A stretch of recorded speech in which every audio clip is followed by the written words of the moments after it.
Hi guys and welcome on GSM-ABC YouTube channel. In this tutorial I will show you how to enable the device protection, also called antivirus, on Samsung Galaxy S23 series. So let's do it.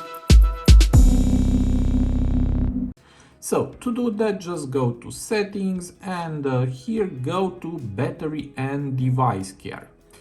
Now go down and here we have the device protection. Tap on this feature.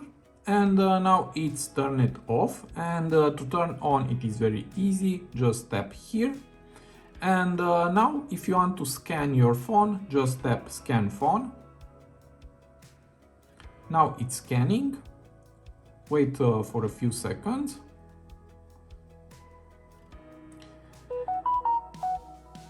And now it's over, and as you can see, no threats found, and this is a very good thing. Now, if you want to turn off this feature, just tap on these three dots, tap on device protection settings, and from here, if you want, you can disable auto scans apps daily or auto scan when installing apps. And if you want to turn it off with all, just tap here, and that's all.